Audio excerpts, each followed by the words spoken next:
When the big man in the counterfeit police uniform put his gun to my wife's face, I saw something strange.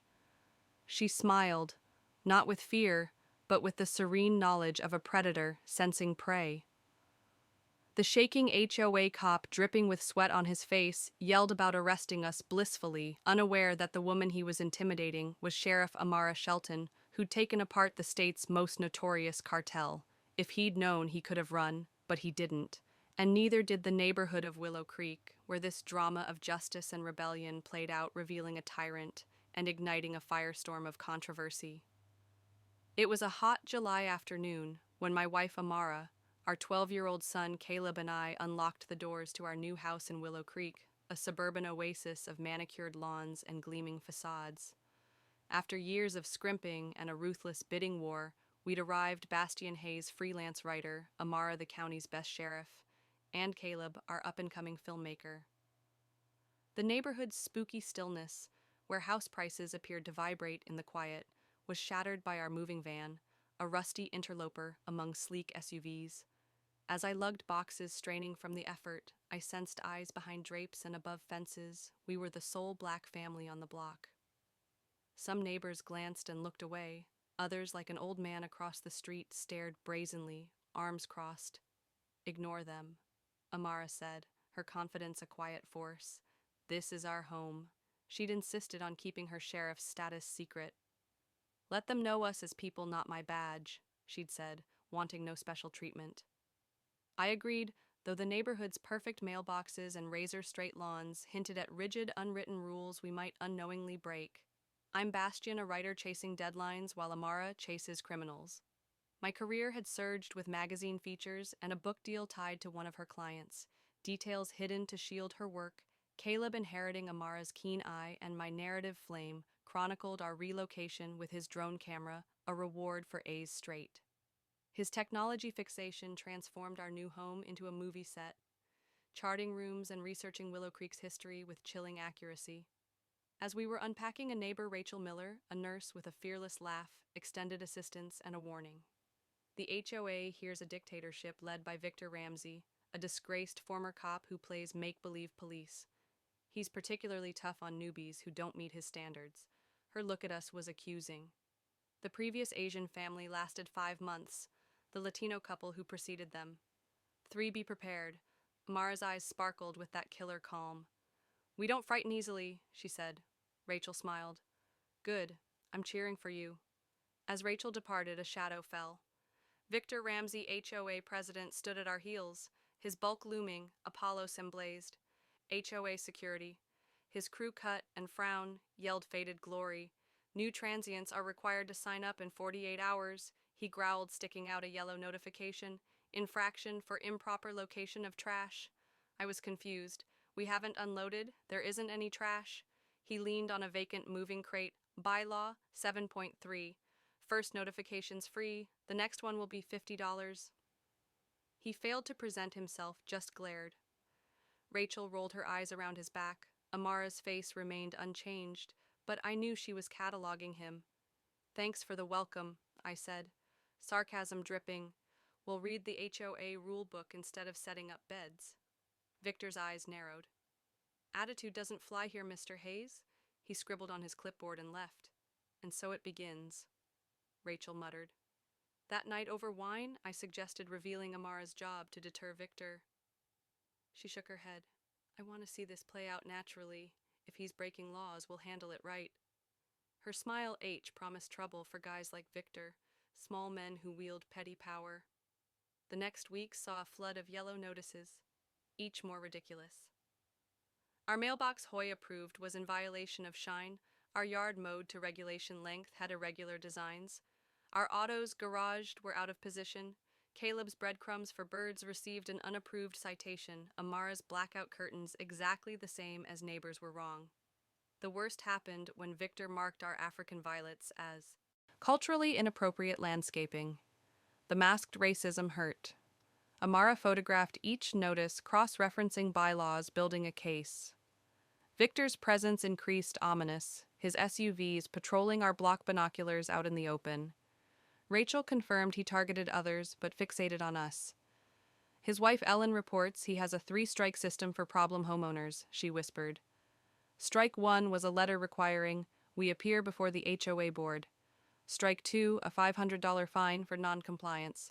When I refuse citing bylaw contradictions, strike 3, Orvator red sign staked in our lawn property, in violation, defamation, and trespassing. Amara stated, her voice steady but laced with satisfaction. As Victor walked into her trap, Amara phoned her law school friend, Lena Carter, an HOA dispute specialist. We're building our case, she stated. Meanwhile, Victor took measurements of our hedges with a ruler at sunrise, his tactical belt around 2 handcuffs and taser gleaming, ensuring conformity. He sneered, standing near his coffee-stained teeth bared. I've got police contacts who appreciate property standards. Shoving him back isn't smart. The racism was overt. Is that a threat? I asked. Advice. He said, some don't belong here. I didn't inform Amara immediately. She was working on a trafficking case, but Caleb's drone video changed everything. It revealed Victor in our backyard, rummaging through our grill, and Shed probing our door knob.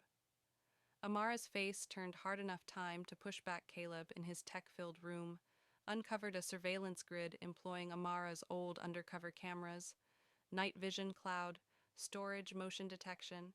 He said, pulling up a calendar of Victor's visit, 6 that week. Always when we were out, footage showed him peering into windows, measuring our deck with a doctor tape to fake violations. Mom taught me this trick, Caleb said. Corrupt inspectors use rigged tools. He mapped Victor's patrols, noting he spent 60% of his time watching us and the Martinez family, another Latino household. Rachel connected us with ex-residents like Dr. Sanjay Patel, who'd sold following Victor's persistent harassment, and recent ones such as Sophia Martinez, interred in citations. Lena explained selective enforcement of non-white homeowners constituted a federal fair housing violation. With Rachel's assistance, I met HOA Secretary Emily Chan, who confessed Victor changed bylaws without votes threatening the board. She disclosed he possessed a master key reserved for emergencies, but used unrestrained, justifying his backyard entry. Amara's background check on Victor was incriminating. Terminated from the police 15 years ago for brutality against a black teenager, 2 dropped domestic violence charges and uncharged extortion investigations. He's living his cop dream here, she said with retiree smile. After I appealed the fine at an HOA meeting with bylaw evidence, Victor retaliated. His crew drove by at night, flashing lights into our windows. Our hose was cut, sprinklers smashed, and notes threatened. Troublemakers get what's coming. Time for a trap, Amara said, her smile predatory. We're having a barbecue Saturday, inviting everyone. I was stumped a barbecue. Trust me, she said. Victor won't resist a scene and we'll be prepared. We sent refined invitations to each home. Join the Hayes family for a neighborhood barbecue, parking, noise, and timing in accordance with bylaws reviewed by Lena. We invited Lena, Amara's second-in-command, Captain Luis Torres, and Judge Clara Bennett, all in street attire. Torres, a veteran cop, enjoyed the scheme. Give a bully rope, he'll hang himself. Judge Bennett, a friend, lent credence. Neighbors RSVP inquisitive regarding the family rebelling against Victor. Rachel made the rounds, presenting it as a protest against his tyranny.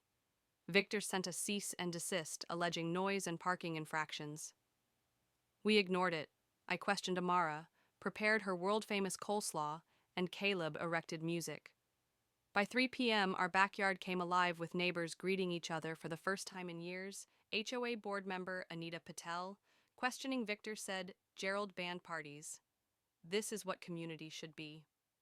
Victor stormed in through our side gate, uninvited, in a full police uniform, badge, belt, and gun, flanked by his patrol, including Tom Reed. This is against HOA rules, he bellowed. Non-residents, leave. Homeowners, go home. I stepped forward, Lena by my side. No rule excludes private gatherings. Victor, we've reviewed the bylaws real once, not your fakes. His face reamed. As HOA security, I have jurisdiction, Rachel cut in. You're president, not security. That's not a cop's work. I'm former police. He reached hand on his holster. Anita shook, but talked. Is that a legal uniform? Are you faking to be an officer? Murmurs increased. Victor lost control, pointed at Amara. You're the troublemaker causing trouble. He pulled out his gun, pointing at her. I'm making a citizen's arrest for causing a disturbance. Screams were heard, parents covered kids, but Amara was calm, smiling. "Put down your gun," she ordered. "Don't tell me." Victor screamed, shaking. She advanced. "Victor Ramsey, I'm Sheriff Amara Shelton." She flashed her badge. "You're committing felonies, impersonating an officer with a weapon, terrorist threats, and attacking a sheriff." 6 off-duty deputies arrived. "Lower it now." Victor's face disintegrated, shock, then terror. His gun shook before he could react. Torres and 2 deputies took his gun and cuffed him. "You can't!" he cried. "I run this place." "Not anymore," Amara said, calling patrol cars. Neighbors clapped, not for violence, but for a tyrant's downfall. Anita, shocked, questioned, "She's the sheriff." I nodded. She sought proof of his habit. "Not only our case, he's done." Willow Creek changed. Neighbors spoke freely. Kids played freely. Gardens were filled with unauthorized flowers. Victor held without bail. Faced Judge Elena Ruiz, unmoved by his pleas. His team, including Reed, turned against him, revealing his property value index, targeting non-white families. Ellen Ramsey, released from his grasp, presented records of his cleansing campaign. Judge Ruiz sentenced him to 15 years on weapons charges, impersonation and harassment with civil suits pending. The HOA under Anita and Rachel's leadership became democratic, hosting open forums. A year later, Willow Creek's multicultural festival attracted crowds with food trucks, music, and Caleb's award-winning film, Reclaiming Home Amara. Promoted to deputy chief, observed with me as neighbors danced under string lights. "We didn't just repair our home," she said. "We created a path for others."